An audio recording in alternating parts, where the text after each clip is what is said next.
Today I am going to give you some illustrations. What is basic points for you, or why you are here, what is your purpose, and what you want to be. आप क्या बनना चाहते हैं जीवन में, school में आते हैं तो इसका मकसद आपका क्या है. Is it right? अंडरस्टैंड हो रहा सबको, समझ में आ रहा है सबको? Yes. आप स्कूल आते हैं तो क्यों आते हैं, और आते हैं तो क्या आपको लगता है कि आपका मकसद जो जीवन का है, या जो इस मकसद से आप आते हैं, आप ईमानदारी से उसके तरफ जा रहे हैं, लक्ष्य की तरफ, या कहीं कमी रह गई. इस पर मैं चाहूँगा बच्चों आप सभी की प्रतिक्रिया, आपका रिस्पॉन्स कि जब जिस लक्ष्य के लिए आप स्कूल आते हैं, क्या ईमानदारी से बताना, बिना किसी दबाव, क्या आप उस लक्ष्य को पार करने के लिए सच्ची तरह से प्रयास कर रहे हो या नहीं कर रहे हो. फर्स्ट, सर मैं डॉक्टर बनना चाहती हूँ. स्कूल क्यों आते हो? सर पढ़ने के लिए. Very good. पढ़ करके क्या बनना चाहते हो? सर पढ़ के डॉक्टर बनना चाहती हूँ. क्या आपको लगता है कि अभी तक से जो आप जिस मेहनत कर रहे हो, जिस लगन के साथ लगे हो, वो आपके लक्ष्य को पाने के लिए काफ़ी है? Yes sir. इसमें कोई सुधार की अभी जरूरत नहीं लग रहा आपको? सर है. ओके, क्या सुधार चाहते हैं इसमें आप? सर कि थोड़ा और आगे पढ़ी. आगे और पढ़ाई करें और मेहनत करें, ये चाहते हैं ना? Yes. मैंने मेहनत अपना बढ़ाना चाहते हैं. ओके.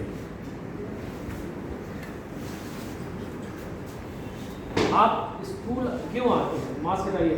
सर हम स्कूल में नई नई चीज़ें सीखने के लिए आते हैं, पढ़ने के लिए आते हैं, और कुछ मॉरल वैल्यूज़ जो हमारी सोसाइटी की वैल्यूज़ होती हैं उनको कैसे हम देखें, हमारा जो विजन है सोसाइटी को देखने का, उसके बारे में हम चीज़ें सीखने के लिए आते हैं. बहुत बढ़िया. यानी स्कूल के साथ साथ आप एक्टिविटी, बिहेवियर, इंटरेक्शन भी सीखना चाहते हैं, यही है ना?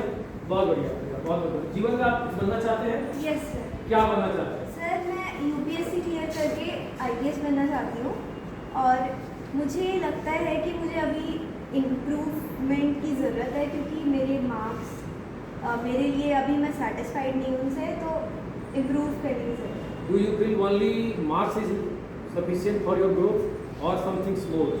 सर जैसे कि स्किल्स वगैरह भी मेरे को अपने बढ़ाने हैं. Personality develop करना है. How to interact, how to communicate, that is the good. Okay. Thank you. Why you come school? Sir हम स्कूल में नई स्किल्स सीखने आते हैं, और how to behave in society, how to manage in society, वो सीखने के लिए आते हैं. और सर हम स्कूल में दूसरों के साथ रहना सीखना के लिए भी आते हैं. बहुत बढ़िया, बहुत बढ़िया. यानी आप कैसे समाज में एडजस्ट किया जाता है, सामंजस्य बनाया जाता है, इसको भी आप सीखना चाहते हैं. Yes sir. एक दूसरे से सीखते हैं, एक दूसरे का देख करके आप अपना मूल्यांकन करते हैं, यही है ना? जीवन में कुछ और लक्ष्य आपका कोई? यस सर मेरा एम है लाइफ में पायलट बनना. बहुत बढ़िया. तो अभी जितनी पढ़ाई आपकी हो रही है, आपको लगता है इतने करने से, मेहनत करने से पायलट होगा? सर अभी जो मेहनत चल रही है उस हिसाब से इम्प्रूवमेंट की भी ज़रूरत है, और साथ ही साथ डेडिकेशन भी ज़रूरी है अपनी रोज़ के लिए. बहुत बढ़िया. आप बताएंगे बेटा कि आप स्कूल क्यों आते हैं, और स्कूल आदत से क्या आपको लग रहा है कि आपका मकसद पूरा हो रहा है? सर हम स्कूल नई नई चीज़ें सीखने आते हैं तथा जीवन के संघर्षों और हमें अपने सोसाइटी में हमें खुद को कैसे स्थापित करना है वो सब सीखने आते हैं. बहुत बढ़िया. अभी आपको क्या लगता है, आप स्कूल की व्यवस्था, वर्तमान व्यवस्था, उससे कुछ सीखने को मिलता है सीखने को? सर शिक्षक हमें सिखाने का पूरा प्रयास करते हैं, लेकिन सर कुछ बच्चे क्लास में ऐसे होते हैं जो शिक्षक और क्लास के जो बच्चे होते हैं उन्हें परेशान करते हैं, जिसके कारण उन्हें भी दिक्कत होती है. यानी आप अपने कक्षा में जो व्यवस्थाएं हैं उससे आप संतुष्ट नहीं है, उसमें सुधार की जरूरत है. यस. बहुत बढ़िया.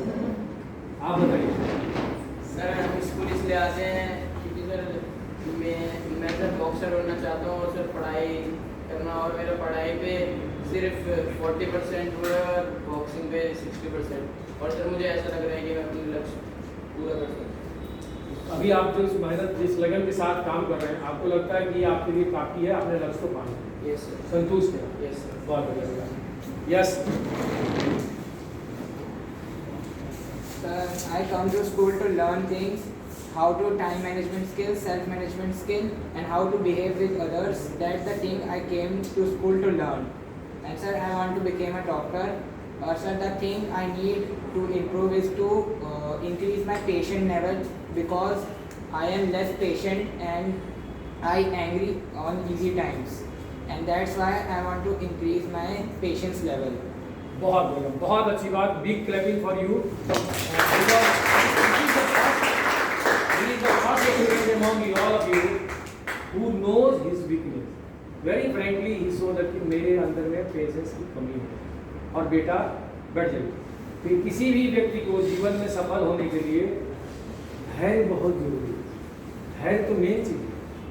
आपके प्रति ऑनेस्टी, अपने वर्क के प्रति इंटीग्रिटी, अपने ऑब्जेक्टिव के प्रति, और पेशेंस अपने आप. टेम्परामेंट नहीं खोना है. किसी भी हालात में कुछ भी विपत्तियां आती हैं, विपरीत परिस्थितियां आएंगी जिंदगी में, केवल आपके साथ नहीं. मैंने बहुत पहले एक बार जब कोरोना पीरियड में मैंने शशि की कहानी सुनाई थी आपको, याद है आपको? वो शशि की कहानी बहुत ज़्यादा, और उसको उस शशि गांव का एक लड़का जिसकी कहानी मैंने सबको बताया था, कैसे कैसे कितनी बाधाएं उसके जीवन में आई, और फिर भी उस सारी बाधाओं को पार करते हुए जीवन के बहुत बड़े ऊंची पड़ाव पर है, और सब समाज का भला कर रहा है, देश का भला कर रहा है, देश के विकास में. क्योंकि देखो बेटा, एक बहुत जीवन का दर्शन, बहुत ही स्पष्ट दर्शन है कि सुधरे व्यक्ति, समाज व्यक्ति से राष्ट्र स्वयं सुधरे. देश को सुधारना है, किसको सुधारना है? देश. यस, कितनी अच्छी बात बोला आपने. ताली बजाइए उनके लिए. देश को सुधारने की बात हम सभी करते हैं. हमारा देश को, हमें ये करना चाहिए, वो करना चाहिए. कुछ नहीं करना है. देश को अगर हम सुधारना चाहते हैं तो सबसे पहले हमें अपने आप को सुधारना पड़ेगा. क्यों? क्योंकि सुधरे व्यक्ति, समाज व्यक्ति से राष्ट्र स्वयं सुधरेगा. अर्थात we all are the one unit of our nation. Then we will rectify ourselves. Myself, I will improve myself. Definitely it will affect on the society, and society is the composite one unit of the nation. तो कहते हैं वसुधैव कुटुंबकम. अगर हमने सुधरा तो हमारे चलते हमारी आदतें सुधरेगी, तो इसका असर आप पर, हमारे परिवार पर, शिक्षकों पर, विद्यालय पर पड़ेगा. साथ इतना सुधरा, कुछ लोग देखा देखी करेंगे कि इस सर में बड़ा सुधार आया, तो ये असर, ये सकारात्मकता हम अपने समाज में डालेंगे, और समाज की सकारात्मकता धीरे धीरे नेशन तक जाता है, और फिर उसके बाद पूरी दुनिया, वसुधैव कुटुंबकम, सारी दुनिया पर एक व्यक्ति पूरी दुनिया पर ग्लोबल लेवल पर जाकर छा जाता है. यही सब असर होता है. बहुत बहुत धन्यवाद आप लोगों का, सभी का बहुत बहुत ध्यान. कैसा लगा आपको ये? Thank you, thank you.